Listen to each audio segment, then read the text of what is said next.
So, here we are. This is the beginning of the week after the fresh release of Warhammer 40k 6th edition.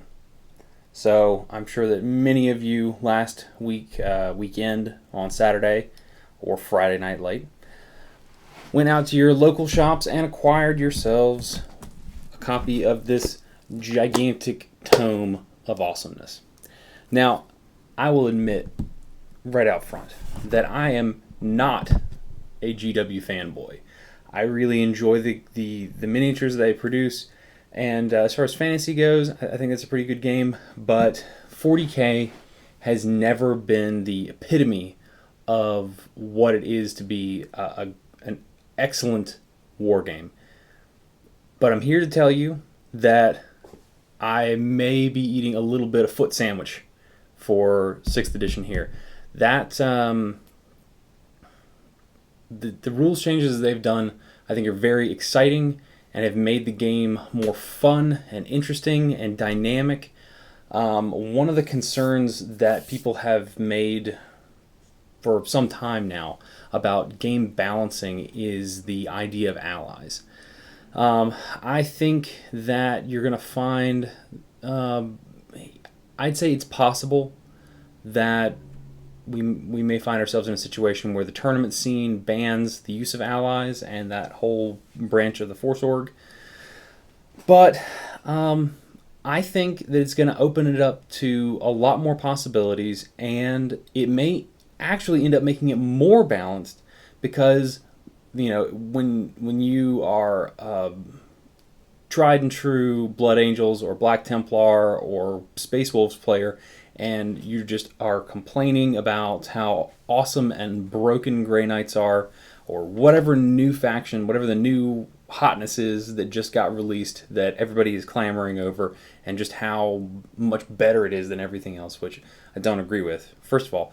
But it gives you the opportunity to use some of those units that you think are so amazing from another faction within the limits of the new allies chart, and it allows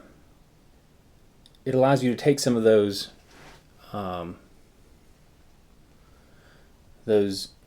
new units and throw them into your existing army, and you can really change the entire dynamic of the army. And on top of that, I'm a huge fan of storytelling within wargames. That doesn't get to happen a whole lot. So when we find a way to incorporate other forces into our already existing armies and are able to have some story to tell about them, why it is that the Blood Angels and the Black Templar are working together here, or why it is that the Dark Eldar and the Eldar are putting aside their differences and getting together and, you know, fighting off the Tyranids. It's always the Tyranids because they're the only thing that didn't get any allies, which from a story perspective makes perfect sense because they would just try and eat everyone unless they're a Necron, in which case they probably just avoid them because there's nothing for them there. But I do think that a lot of Tyranids players are pretty bummed out that they didn't get any allies. That said, let's not focus on the negative there for that one faction. One of them that I just keep staring at and thinking, why did this happen, is Space Marines, vanilla Space Marines, and Tau.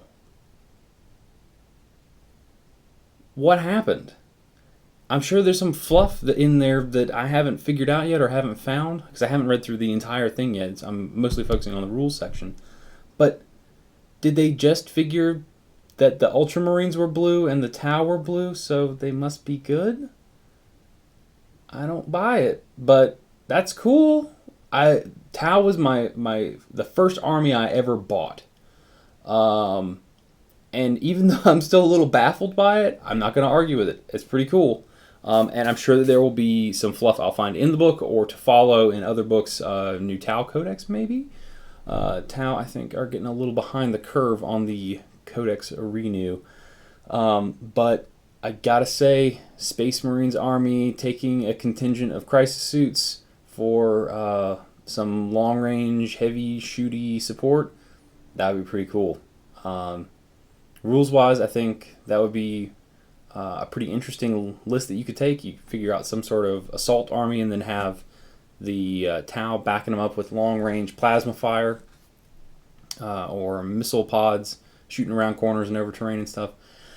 But anyway, I think that you're going to find a lot of really interesting new synergies, and even aside from synergies, new and interesting stories that you could weave for yourself. The one that makes perfect sense and is going to be a huge deal, I think, personally, is Chaos Space Marines and Chaos Demons. They split the book up with the last codices, but now they have a way of sort of worming their way back into each other's lives. So now with Chaos Space Marines, you're able to take real demons now. It's not just some generic, some demons kind of thing. You can really take the real deal. You could take, and my mind went blank just now. You could take Plague Bearers, or you could take Bloodletters, or what have you. Those are so much better than the generic demons that are in the Codex Chaos Space Marines. Wow, words not all there today, and I could just go on and on about different matchup possibilities. Another cool one that I saw as a possibility was Chaos Space Marines and Imperial Guard, which gives you sort of an actual canon in the main core rule book way to do Traitor Guard. So you could take your Chaos Space Marines, and then you could have a contingent of Imperial Guard that are done up as Traitor Guard. You could even pick up some of the amazing Renegade models from Forge World. Those things look killer. Every time I see those Ogrins, I just can't help but drool. I mean, like, everything around me is just soaked. I'm drooling so much over those Ogrins. They are just killer sculpts. So, some of the rule changes now. Let's just get into the actual rules instead of just focusing on allies here. I could talk about those for forever. But one of the key tenets of the game thus far has been having to be a good judge of distance, and now that's right out the window because pre-measuring is in. You could measure anything on the board at any time for any reason, anywhere, and it's totally within your rights and rules to do that, which some people I think are going to be a little up in arms at first about it, but I don't think it's going to be a huge controversy. I think that a lot of games are going that way now. One of the big name ones that's just been released recently, in fact, it just sort of hit at Adepticon this year, 2012, was Dust Warfare. This is the war game from Fantasy Flight Games that is a spin-off of their tactical board game, Dust Tactics. And I picked up a small force of that. I've played a few games, but being able to pre-measure everything on the board makes a huge difference. It really allows you to make tactical decisions. And let's face it, if you're going to be playing Warhammer 40k, it's the 41st millennium. If you don't have accurate rangefinders for everything, what have you been doing? Like, all the stuff that pops up on the HUDs for every Space Marine? Come on. Surely we could think that they have some distancing technology. Anyway, I think that's going to be a really cool piece, and it's going to save a lot of frustration, especially with new players. When you're fresh into wargaming in general, getting your legs under you about how far something is from something else, being able to judge the difference between 10 inches and 9.5 just by looking at it. Even a veteran can make mistakes sometimes. I know that we've all had that situation where we're getting ready to charge. We're like, all right, I know I'm within 6 inches here. I just know it. It looks Makes probably 5, and then ends up being like 6.25 inches to it, and you can't get in base to base, and you've wasted the entire action. You could have unloaded with rapid fire weapons, or you could have done something different. You could have redeployed them into cover so that they didn't get assaulted on the next turn. I think it's just going to make it a more fun and enjoyable game for everybody. So let's take a look through the book here, and I'll touch on a few of the big differences here that we're going to be seeing in the game in general. I didn't actually make a list because I was too busy actually just reading and finding all of the new sweet rules here. I'm just sort of flipping through them, see if I spot anything. Cover saves, I believe those got downgraded to a 5-up generally. I don't see that on the page here, but I seem to recall reading that. One thing that I keep hearing people talking about, and I can't find the exact page number, I think there's some sort of rule called our weapons are useless. And I think that what it does is it allows you to voluntarily fail your combat resolution rolls. If you're failing, you could say, you know what, I want to fail my leadership test and I want to get out of here. I want to flee. And even if you've got a unit that can't regroup after it flees, it'll at least free up whatever it was stuck in combat with, probably a dreadnought or something like that, to be shot at by something else. So say, you've got an enemy dreadnought up in your face, and you've got a Space Marine tactical squad that got stuck in there with them. They got no way of killing them. Your Power Fist guy went kasplat before we even got into combat. Or better yet, you've got guardsmen who just have no chance at all of taking them down unless something's changed about guards since last I read their codex. But let's say for some reason the unit's being attacked. Yeah, can't hurt it. They get out of there, they flee, whatever, you wasted the unit. But now your heavy-hitting tanks are able to fire at it across the board and take down that pesky dreadnought or whatever it is that's harassing your army. So let's see. What has changed? I've got a brain full of information and I can't seem to call it up when I need it. Okay, wound allocation. So if you guys have looked around anywhere at anybody doing blogs about any of the new rule stuff, this is probably one of the first things you'll hear about. Wound allocation has gotten a major overhaul, and I like the way they did it too. Wound allocation used to be sort of like a game in and of itself. Can you make an army list that includes everybody with different equipment, just a little different? This guy's got some special weapon. This one over here has a different kind of save. He's got a combat shield. This one's got I don't know. Anyway, you get the point. Like, everybody in the unit has something different. Knobs could do it. Granites could do it mercilessly.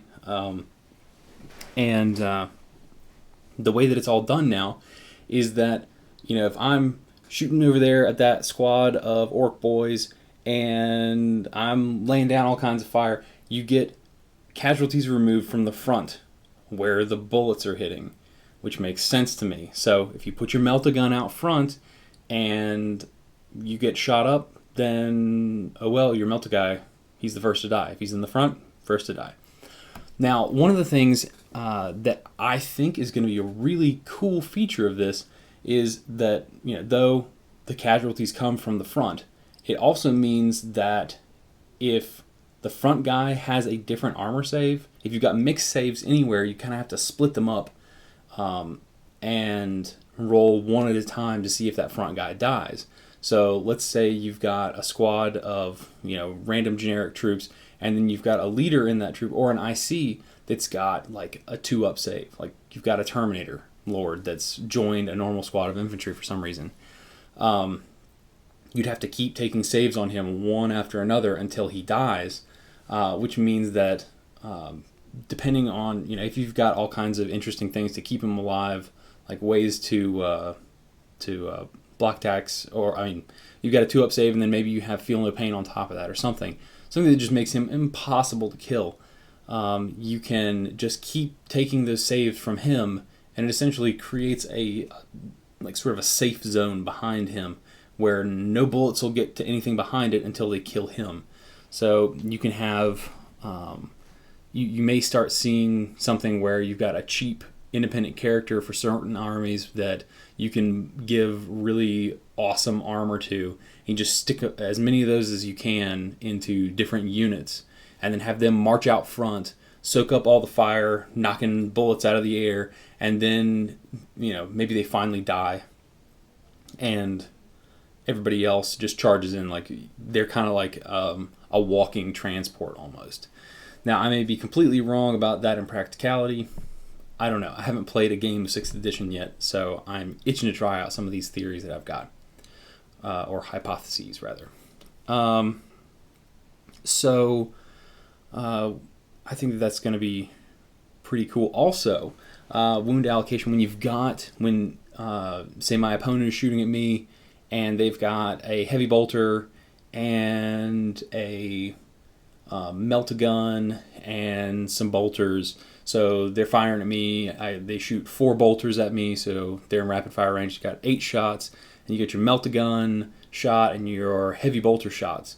When you roll all those, you keep them separate, just like you would normally, because they're different strengths, and it's going to be important. But you get to choose which order they get applied in. So let's say the situation is that you've got a front line of infantry, and then right back here you've got an IC, and they're trying to keep the IC safe, and you've got them sort of in this bubble of infantry. If you wanted to, say the front guys are pretty squishy, they don't have very good armor save, you decide you're going to allocate the bolter shots first. So bolter shots go down first. You might take out all the guys that's in between you and that IC, and then you lay down the heavy bolter fire or the melt-a-gun to try and hit just the independent character with that high-powered shot. You can sort of stack your shots to help get you the best chance possible of hitting that independent character with the high-powered shots out of your volley. That's going to really change a lot of dynamics in the game, and it's also going to force everyone to be really conscious, more so than I've ever seen in any other edition of 40K, so conscious of every model placement. I think this is just my opinion, this may end up breeding a new sentiment about game size. I may be completely wrong, but I feel like I would like to see more small-scale games, instead of sprawling 1,850-point armies with tons and tons of foot-slogging soldiers. You've got 6 tactical squads and an assault squad and a bunch of other stuff. Playing smaller games so that you can really pay attention to the small little fiddly details. And that may be the skirmish wargamer coming out in me. I love games like Infinity and even War Machine to an extent, I think is this way. You really have to micromanage even model facing in War Machine. I am glad that they didn't introduce facing for infantry in this. I just think that's a little overkill for a game of the scale of 40K. But anyway, you can tell me all about your opinions about game size and what you like to play. What's a fun size for you? And do you think these rules are actually going to affect any of your preferences? The fact that placement is going to be so critical now to what gets shot. And it also introduces sort of indirectly the notion of flanking now. So let's say you've got your IC hanging back towards the back. If you've got some fast cavalry or you've got jump pack infantry that can just swoop around to the back and start firing from there, you stand a better chance of sniping that independent character, as opposed to before where you could just allocate out to whoever, take from the back, take from the side, take all the grunts that don't have any cool weapons. I think that's gonna be very interesting. I think that's probably going to be one of the most impacting things out of the whole game. I'm looking here at instant death rules too. One very interesting thing that they did was now, for the purposes of instant death, you are you're able to use the higher value for your toughness. So if you're a biker and you get a +1 to your toughness for being a biker, it used to be in the previous edition that the bike didn't really matter for instant death part. So a melt-a-gun could instant kill you because Melta is 8, if I'm not mistaken. And the normal biker Marines were still the standard 4 toughness when it came to checking for instant death. But now they're, even for that, they count as 5. Now I know it's not going to be a real big deal for that particular example, because bikers usually don't have more than 1 wound, so instant death isn't really a big deal for them.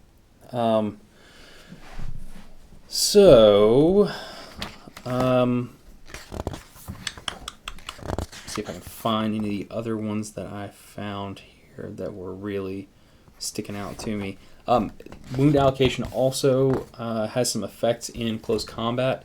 You have to take casualties from the ones that are in base to base before you can take wounds from the back or the non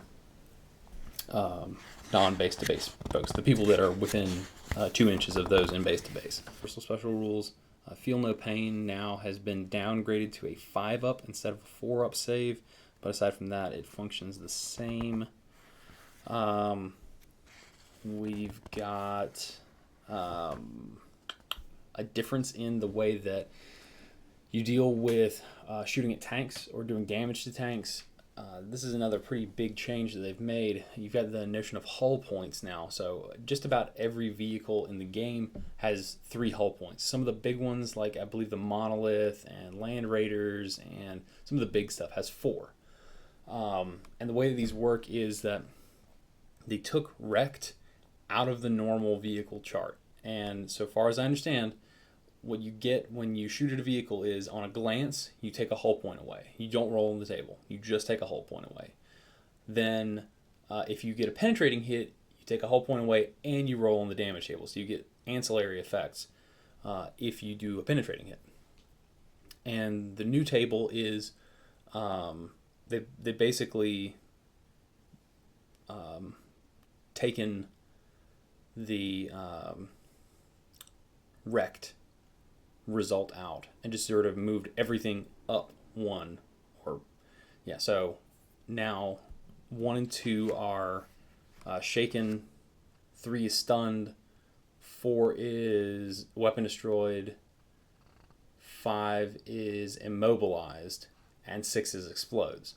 So the only way to get erect now is to remove all hull points from it.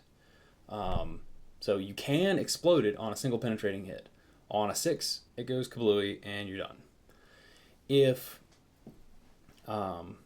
But if you do have weapons that are just strong enough to glance at, on 6s, you do still have a way to wreck vehicles much more efficiently than you used to. You used to have to just strip the thing down bare before it would even, lose speed. I mean, you could shake it and stun it and maybe even destroy a weapon, but you'd have to keep destroying weapons a whole bunch before immobilizing it and destroying weapons back, and do multiples of those before you could wreck the thing. So now you've got a much better, clearer path to destroying vehicles, even when you have lower strength weapons, which also brings me to the point of the Necron Scarab Swarms. I believe their ability, Entropic Strike, I think that's the one that strips the armor away from the vehicles. That's going to be killer. I mean, not that it's not already killer in 5th edition, but they are going to just eat armor. So that's going to be a big deal now, I think. Let's see if we've got anything else cool here. Jump pack units. You've got a special move now called thrust move. Let's see here what the exact wording is. So when you're not locked in combat and you're not just jump infantry, but a jump pack unit. So anything that's a jump something, like the Dread Knight, the Grey Knight Dread Knight with the personal teleporter, is jump infantry. They can, in the assault phase, they can move up to 2d6 in the assault phase, even if they've shot or run in the preceding shooting phase, or arrive via deep strike that turn. So they essentially can move clear across the board, it seems like, in a turn or two. So you could move, run, and then thrust move. So you could really potentially go 12-inch move, 2d6, 2d6. So you could move 12 plus 46 inches a turn, which could, if you rolled all sixes, get you 36 inches across the board in a single turn. But with a typical 7-inch roll on 2d6, that's still 14 and 12, 26 inches. That's huge. I mean, that's so much distance. I mean, you in the previous edition, if all the stars aligned, where you were able to move 12, and then you rolled d6, and then you were in range to charge something, you could potentially move 24, maybe. But just being able to, go gallivanting all over the board with jump infantry, I think it's going to make them so much more useful and scary. So go Blood Angels. They're going to be quite the mobile force now, as if they weren't already. So snapshots. That's going to be another interesting piece that they've added to the game here. Snapshots are a way for you to fire weapons even when you've not exactly had when you're not in a perfect position to shoot. So let's say you've got your tactical squad of Marines and they're all going to run over, take that hill. So everybody runs up the hill and all of your bolters are within range to rapid fire at a squad that's just on the other side of the hill. That's great. They brought a heavy bolter guy with them. Not so great, because in the previous edition he would just be left to twiddle his thumbs while everybody else fires their bolters. He couldn't do anything. Well, now he's got the ability to do snapshots, which means that he can sort of, from the waist, bring out that heavy bolter and shoot. Now, it's going to be all kinds of inaccurate. He has to fire at ballistic skill 1, but he still gets to shoot. So you do have a chance, on a 6 to wound, or to hit at least. And then, it's nice to actually be able to do something with those weapons. Now, another application for snapshot is in sort of a counter charge move called Overwatch. Now, for those of you who play lots of other war games, Overwatch is a common term, but in this game, basically what it means is that now your squads are not going to see someone about to assault them and say, oh my, they're assaulting us. We should just stand here and wait for them to get to us and kill us. No, we don't do that anymore. They're charging at you, you react and fire at them. Now you've only got a split second to do it, so it's all snapshots and you only get ballistic skill 1, meaning that you're not going to hit hardly anything compared to what you would in your normal turn, but they're free shots that you wouldn't have gotten last edition. So yay, you get a whole bunch of free shots with your bolters. You might even take a guy or two out. So now you've got some Chaos Space Marines bearing down on you, and you've got your tactical squad sitting there. You might be able to take out a Khorne Berserker, or you might be able to take out just some normal Marines or some Dark Eldar or whoever. Any little bit you can do to soften up the blow, good news. So, I found that was a surprise. I hadn't heard that they were going to be doing any of that, and that was very cool. Um, let's see what else we've got here. I do really like in the book that some of the artwork, and I'm not going to show it to you on camera here, just for legal reasons, but they've really done a nice job with the artwork, doing some different what's the word I'm looking for here? Different factions, and just showing a variety of weapons. Doing sort of like a reference sheet for what each one of the weapons looks like. I found that when I was building some Tyranids once, to a someone who was commissioning some Tyranids, the customer wanted really specific things and gave me a list. They gave me their army list and all the stuff I'd need to make it. I couldn't for the life of me figure out what half the weapons were. I hadn't really spent a whole lot of time working with them. I didn't know what a barb strangler was. I didn't know what a venom cannon looked like. I didn't know which one was which. Is the lash whip actually, the whip looking thing, or is it just a metaphor for something else? What does a flesh borer look like? And now there's a cool chart in here. I think one of the previous codices had that in it, but I could not at the time find the thing. So I think that's also definitely one of the upsides to getting the big book as opposed to waiting for the little one to come out is you get lots of cool artwork and fluff, and not to mention it's just a cool book to have. There's just some really cool stuff in here, some terrain and hobby articles. Not to mention you could use it to defend your home in a pinch. The thing is massive. The terrain. Now, they've really been taking a lot of rules, I feel like, just straight out of fantasy, and that's not a bad thing. I love the fantasy rules. I think they're very cool and flavorful and just full of interesting randomness. And speaking to that randomness is the notion of some random terrain that can be placed with some special effects.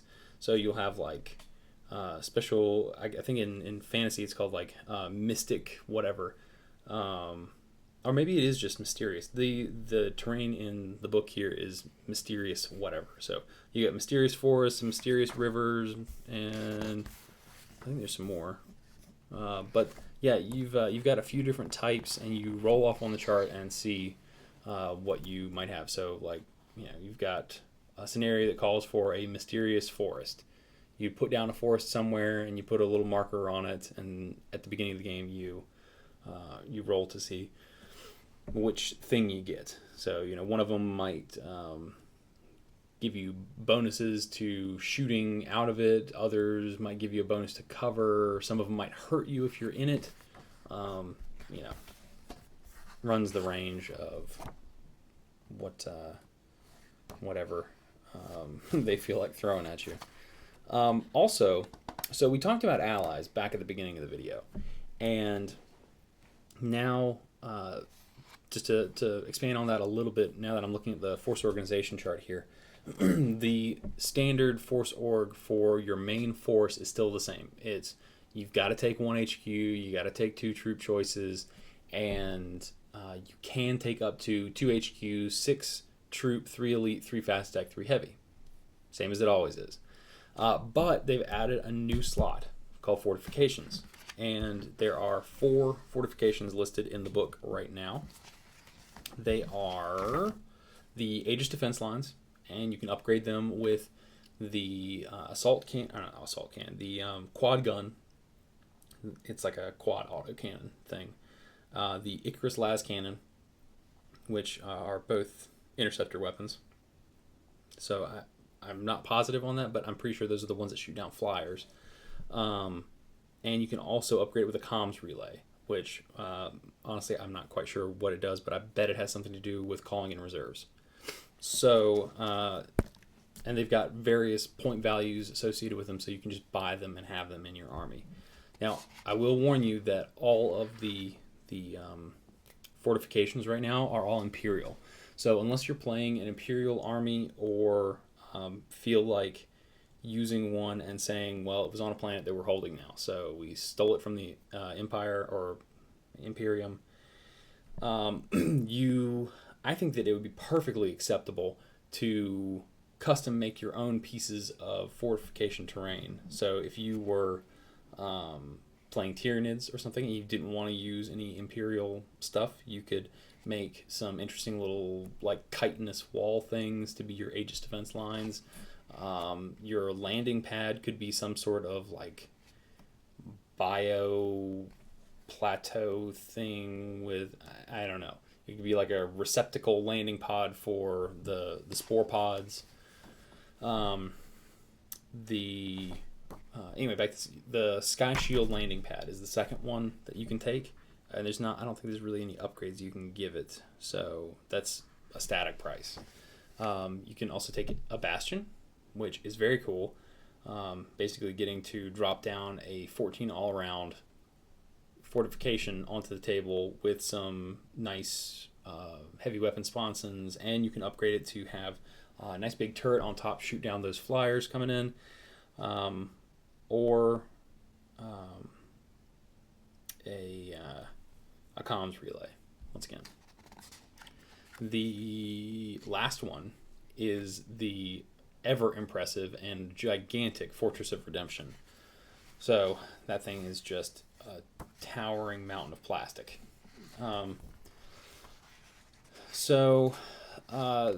That fills the Fortification Force Org slot, and the last change to the Force Organization slot or Force Organization chart is the fact that your allies now have their own like section. There's no that's the way that you get to add allies to your force. If you take your allies, if you take them at all, you must take an HQ and a troops choice. And you can take up to one HQ, 2 troops, a fast attack, elite, and a heavy. So that should give you a pretty significant points total of allies if you choose to do that. I was really concerned that it was essentially going to be, you take an HQ and you're allowed to take troops only or something, or troops and elites. But I'm really glad to see that they've pretty much opened up the field to be able to grab a little bit of whatever. So it makes it a lot easier for people like me who spot a model and say, I love that thing. That thing is so cool. It's too bad I don't play that army. Otherwise, I'd buy it. But now, with this, all you'd have to do is buy an HQ and 1 troops choice for whatever army that super cool new tank, or if that's super cool thing is infantry, maybe even a troops choice. That and some character, and that's all you need. And you can toss them into most armies. I mean, the allies list is it's not wide open, but it does. It's not nearly as restrictive as you might think. There are some things that just don't go together. Like I said before, Tyranids, tough luck. You don't get anything. Nobody wants to play with you. But yeah, I mean, you've got some of the ones that you probably expect, and that's any of the Chaos anything with pretty much any Imperial anything. The only exceptions, I believe, are Imperial Guard. They're pretty easygoing, and that's it. Imperial Guard can work with Chaos actually fairly well. They're like the one step down from best possible scenario. The pair-ups on the Allies chart are actually broken up into 4 levels. You've got Battle Brothers, which is you treat them like they're part of your army. For all intents and purposes, they are your army, you are their army. So it would be like putting 2 Space Marine chapters together. You're all fighting for the same thing. You're all fighting for the same quasi-religious political structure. So everything's hunky-dory. Second down is Allies of Convenience. And basically, you just treat them as though they're enemy units that you can't attack. So you can't use psychic powers that target allies on them. But aside from that, there's no other penalties for it. So you basically just... you've got them everybody fights, everybody does everything as normal. But anytime it says, target an ally or, all enemies within whatever, they count as enemies. So just bear that in mind when you're putting the list together. The last, or the third one rather, is the desperate allies. So essentially, you're fighting alongside somebody else that you really don't trust, and the rules reflect that. They essentially make it difficult for you to be near your allies and get much of anything done because you're always looking over your shoulder, making sure they're not stabbing you in the back. And then the fourth level is basically the that's just not going to work ever, and it's actually called Come the Apocalypse, which I guess for this game it means it's not happening, but in the overall scheme of things, it means you could probably pull it off an apocalypse if you really wanted to. But I think it's probably not what they were really intending with that, but I thought that it might be a pun or something, at least referential. I'm just sort of skimming over all the stuff that I see that's new here. I think the last thing I wanted to go over was the Warlord special rule, and I'm just sort of summarizing from memory at this point. I don't want to read all this off to you, partly because I want you guys to go read it and tell me what you think about it, and partly because I don't think I'm allowed to do that. The Warlord special rule essentially means that you nominate one of your HQs to be the Warlord, and I believe it's the HQ character that you have that has the highest leadership. So if you've got a tie, you get to pick. If not, you just choose the one with the highest leadership, and then you get to roll off on 3 different tables that give you or your entire army some special benefits. You get to pick one of the 3 tables to roll on, and it's just 6 different options. One is command traits, the second one is personal, and the third is strategic assets, so or strategic traits. So I'll leave that to your imagination, but do read that and let me know what you think. Is there one chart that you think is always the one you should roll on? It's just generally better options, or is it pretty much up to the player's discretion and depends on what army they're playing or what situation it is? So lots and lots of stuff to think about, guys. This is a massive overhaul, and I really think that this is going to take us in some very interesting and very fun directions. I think this is going to open us up to a whole lot of really cool hobby conversion, crossover, army mixing stuff to try and come up with some cool narrative pieces behind, why we've got our Ultramarines and our Tau working together. Why are the Guard fighting alongside the Chaos Marines? What happened to patch up things between the Eldar and the Dark Eldar? That's going to be very cool to see. Lots of the armies that are going to come out of this edition. Not to mention some of the terrain pieces that people are going to make to fulfill some of the mysterious terrain items, plus their own versions of some of these fortifications, so that they're not using all Imperial stuff for non-Imperial armies. Lots of cool stuff, guys, and I am glad you stuck with me to the end here. If you did, thanks for watching. Tune in next time when I ramble on about something else, and happy wargaming.